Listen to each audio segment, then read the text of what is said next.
He could hear the whistling of the blade cutting through the empty space between him and the target. With a dull punch it came to a stop with the tip stuck in the bare wood of the tree. It was closer to the center than ever, but not enough. It had to get all the way into the marked spot or else he could never.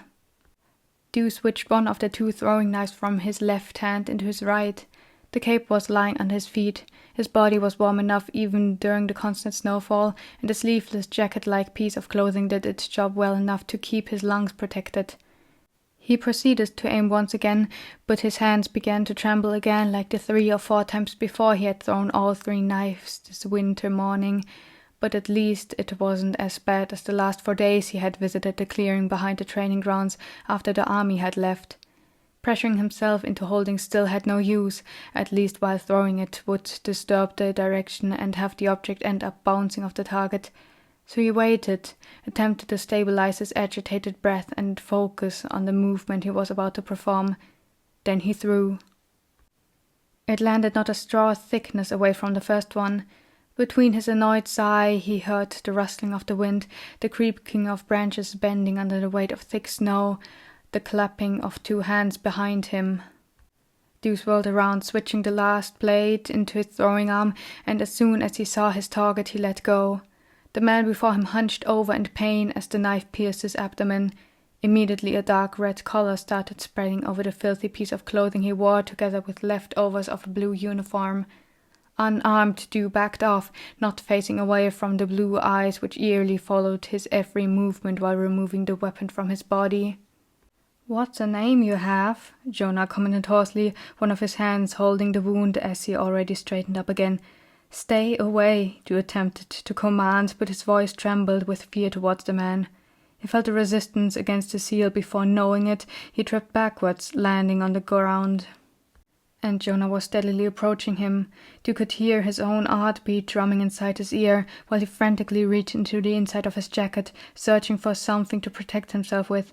His palm found the wrapped hilt of the knife. Jonah was 4 meters before him. In a single movement, the one on the ground pulled it out. He pressed the sharp side of the blade against the left side of his neck, shouting, "Step closer and I'll kill myself." With every deep breath he took, he felt the knife sinking in and out of his skin, but not causing any fatal harm except a tiny cut. The war hybrid smirked. "You won't." He took a step closer. Dew felt the cold stab into his flesh, sending the pain through every muscle of his. Shortly after, a warm stream spread over his neck and began running down towards his collarbones. Jonah had stopped. His smile had vanished. "Hey, don't do anything you might regret. I just wanted to get to the same level as you to talk, okay?" He spoke down to him with his hands lifted as if that would make him seem any less threatening, before holding one hand out, offering for Dew to take it to be pulled to his feet.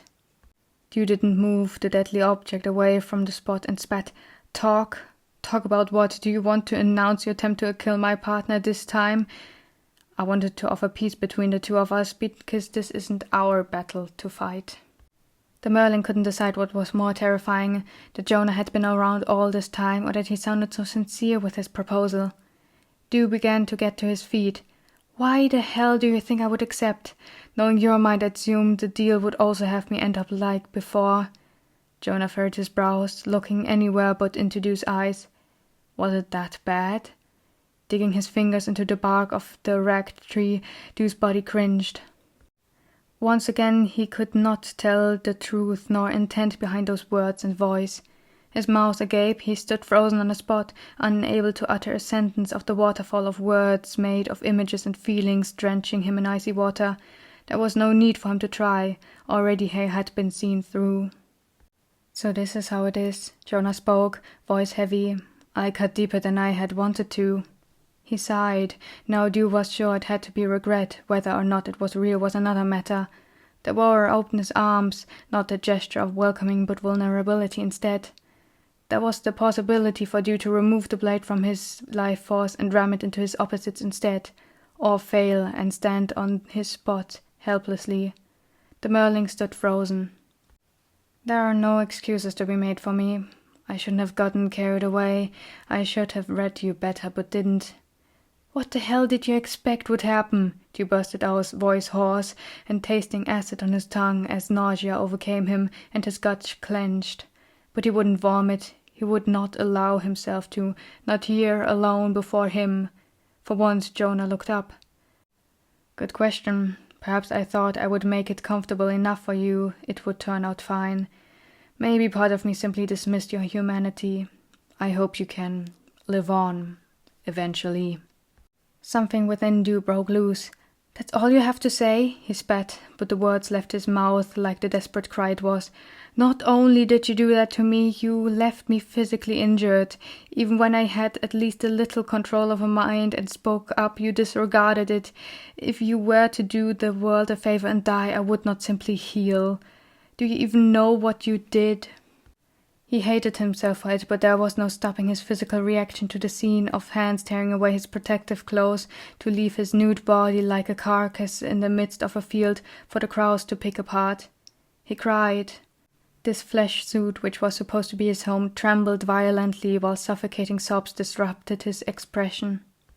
The hilts of the objects in the target stabbed into his back as Dew collapsed against it to keep himself from ending helplessly on the ground again. Jonah hadn't moved as he had been told. He had listened silently, but Jonah's expression was only that of understanding, not reconsideration. And that even though he stood face to face with a person who hated himself for showing weakness in front of people, and this person was crying before him. Maybe Jonah's humanity had died the moment that arrow had pierced his chest. Dew's blurry vision followed the boar as he sat down on the ground and looked up to the one leaning on the tree. "You see," Jonah began, "the main reason I wanted to get you away from Avery was a personal goal, I admit it. But the second reason, which was almost equally as important to me, was to shield any outsider from the conflict.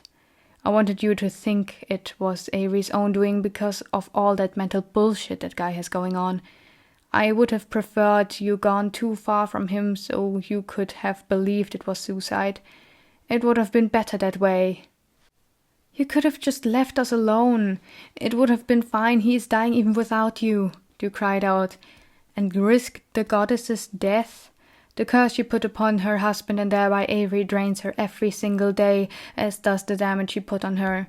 Sorry for saying it this way, but the existence of a goddess matters more to me than that of some childhood friend who will only drag everyone in his environment down with him." Dew's hand reached behind him and pulled out one of the weapons. With his weak arm he threw it at Jonah's direction, but this time he was prepared and dodged. The second one barely scraped his legs, only spilling little blood. The boar cocked his head and declared with honest frustration, "I'm disappointed you can't set your priorities. I really didn't think much of you in the beginning, Dew, but you started to get to me. Strange, isn't it? But it's not like my following actions depends on your goodwill." He began to retreat into the direction he had come from.